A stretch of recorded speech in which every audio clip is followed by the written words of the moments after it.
It is with great pleasure and pride that I introduce Dr. Luana Kinsey Simon, the 20th President of Michigan State University.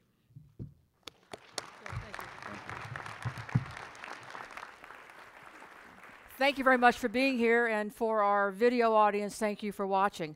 This is a day of great celebration for Michigan State University around our founding. And I want to take a moment and have you all acknowledge the folks on the stage for their great achievements. Because what we have on the stage is just a small illustration of the great work done by people at Michigan State University. They've done it through great ideas, through determination, and through a commitment to excellence, to be always better tomorrow than they are today.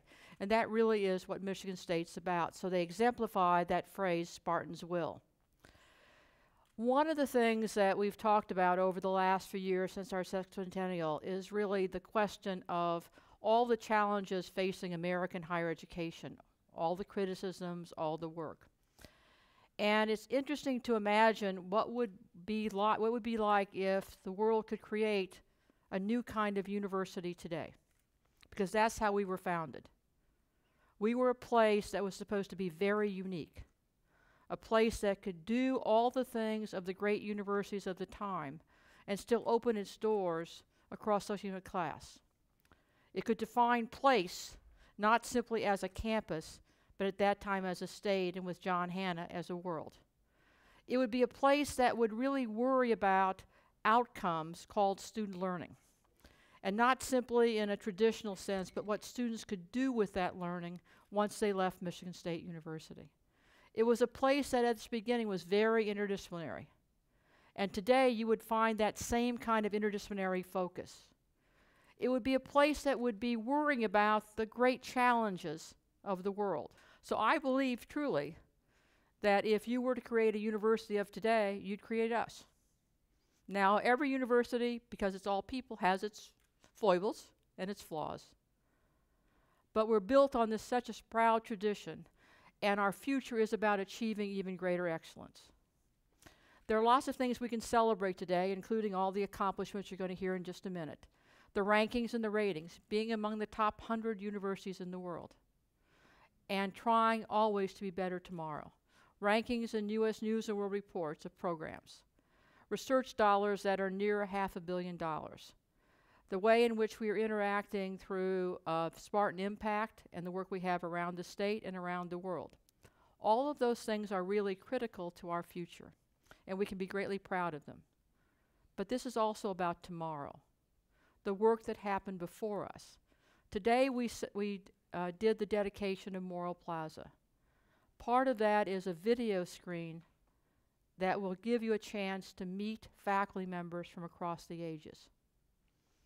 People that were instrumental in the fundamentals of plant science, people who developed great cancer drugs, great teachers, people that you will know and some names you won't.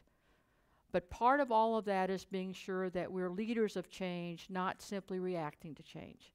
So one of the things we're really focused on, and you've heard us often talk about, is student success.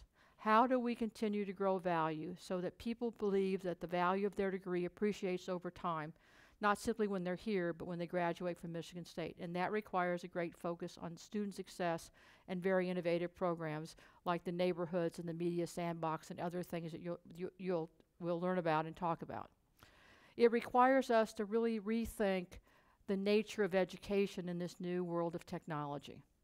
It's not simply about having online courses, because we have those, or MOOCs, or all those words. It's about how can we use technology differently to expand the experience. Imagine a way in which we could, in fact, use technology to bring people inside of the greatest discoveries that are happening in our laboratories, or the work in our communities, much like we do for medical students today, so that people can participate in that even though everybody can't fit in that laboratory. It's being a pioneer, not simply reacting to technology. We also would be remiss, because athletics has gotten a lot of attention, if I didn't mention it. And let me mention it in this context. I think if you look at the responses we've received since the Rose Bowl, that's an extraordinary achievement. And it's a way in which Spartans can learn more about us and feel connected to the university. But our goal is not simply to have a Rose Bowl. Our goal is to have a program of great integrity that represents the values of Michigan State University with people who you want to have for your sons or daughters. That's our goal. Winning is a derivative of that. And that requires that we worry about athletics in the context of the university values. It also means that we need to think about how we create Rose Bowls for everyone. Because everyone has their Rose Bowl. It's one of the questions I've been asking faculty and students since that January 1 date. So what's your Rose Bowl? What's the kind of thing that in your career you'd really love to be able to do? That would be the thing that you would want celebrated, even though there are not going to be 1 million people watching you. What would it be? And we want to do that for everyone, because that's what Michigan State University is about. And that requires that we really push boundaries, that we think about things a bit differently, that we're not simply reacting to things, as I said, but we're not delineating disruptive influences. We're the disruptors. We're the people that folks want to emulate because we're doing new and different things. And we're doing them with great pride, with great energy, and with the capacity to take risk. And that capacity to take calculated risk has been a part of this university for a very, very long time and must be a part of its future. So as we think about that, we want to be able, through our planning process, to continue to improve our standing in all these traditional measures, and at the same time create our own measures for active learning, outreach, and engagement, other aspects that make us the 21st century model university. And we've done part of that through planning through what was called Boldness by Design, and now we've refreshed it with Bolder by Design. And you're going to hear more about that in the coming weeks as we delineate under each of those 6 imperatives the things that we want to do in the future to be that disruptive force for the world. But a part of that, we've added a 6th imperative because we know moving forward that resources are still going to be constrained. We've been through one of the worst times in our history, 10 years of really tough budgets, year after year after year. And we know that tuition is too high. And we've tried to solve part of that in access by being very aggressive in financial aid. We now have a 6.1% recommendation from the governor, which has a tuition restraint language, which gives us about a little bit less than 4% to work with. So it's a breath of fresh air. But that's still only inflation. It means that we have to worry about how we do things in order that we can have money to be able to do the most valuable things. And that part really means that we need to look very effectively at those cost structures. So we've labeled that not cost cutting because we've done all of that.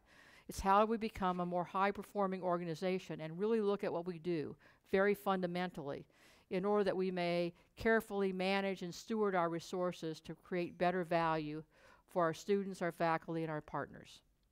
And that really is the challenge under Bolder by Design. Now, there are good things, and I had a chance to talk to the president about his initiative to get more students in world-class universities.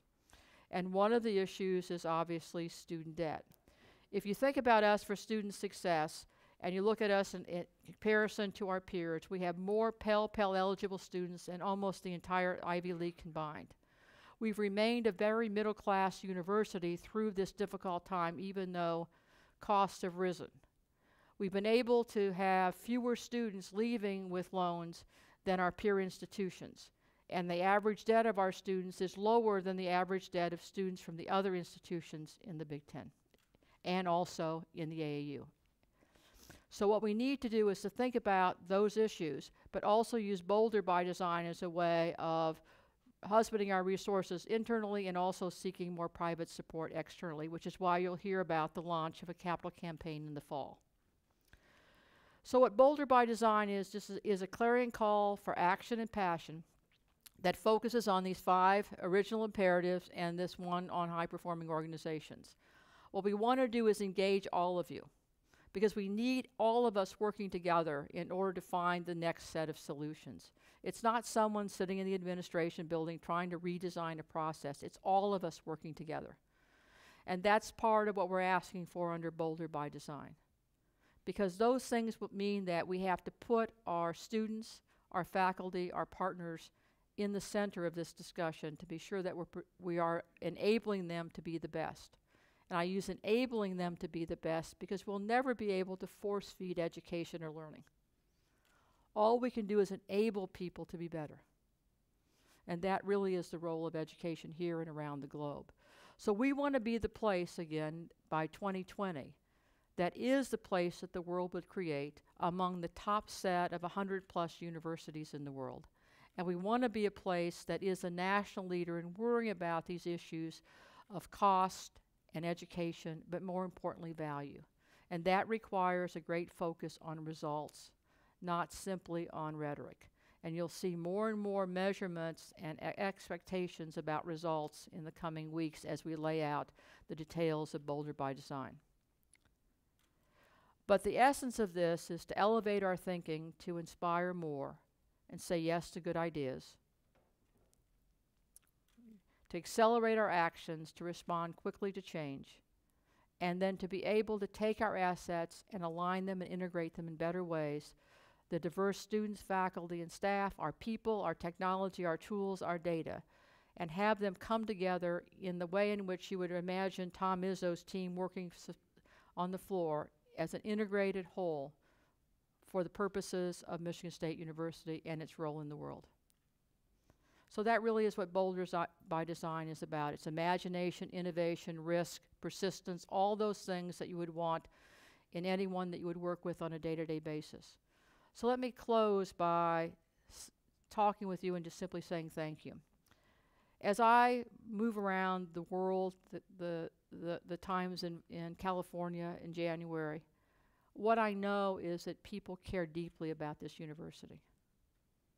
People understand that their time here has been very impactful for them. And they can see MSU in their lives, including someone I just talked to about half an hour ago who was saved by the cancer drug created by Barney Rosenberg. There are lots of ways in which Michigan State impacts people's lives. So what this is not about individuals, because that's what we're going to recognize. It takes individuals with greatness. It's about all of us finding a way to work together to make Michigan State even a greater place tomorrow than it is today. And this place has to be truly transdisciplinary. It has to be a place that really is courageous enough to redefine those boundaries, but recognize that they come from strong disciplines and professions. We also have to be a place that is prepared to think about what education will look like for the future and be more and more active learning, which frees up our faculty and the staff to really be their best. And this is that kind of place. It's a kind of place where you would want to come and feel as if you're part of the place, not simply somebody who's enrolled, but you're really connected and feel a part of Michigan State and can craft your own pathway through here. And we're a place that if you're a partner outside the university, you can find us for what you need. It's not an insurmountable task. We may not be able to do it because we can't do everything, but you can feel that you can connect with us in ways that are impactful for you. And we'll be a place that anywhere you go in the globe, they'll know about the Michigan State model because we're about big ideas. And oftentimes in these discussions, big ideas, and we've asked people what they are, they've said Broad and the cyclotron. But if you think about big ideas, FRIB as a big idea today started 50 years ago with the first light for the first cyclotron. It was about taking an area we're really good at and imagining where it would be 20 years from now and saying we're going to go there. And we're not going to do it slowly, we're going to do it quickly, and we're going to leapfrog everyone. That's how big ideas happen one way. It can also be a place where you put things together in new and different ways.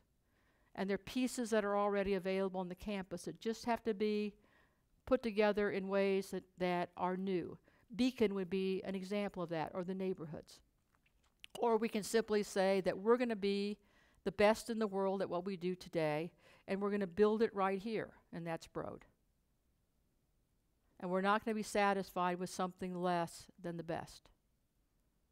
And those things capture the agility, the thinking, the creativity that's part of the big ideas of every plan. And they're all in you. They're all in us. They're not in me. And that's the strength of Michigan State University, and that's what we want to try to accomplish. So thank you very much for what you'll do for Michigan State University, because what you do today defines who we are tomorrow. How you believe today defines what we can do tomorrow. Your passions, your dedication, your capacity to get over challenges, your willingness to be that path breaker. All those things was what we benefited from people who were before us.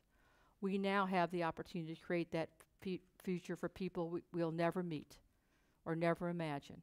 And I want to thank you for doing that, and I want to thank again these folks for all that they've done to make that possible. So thank you very much.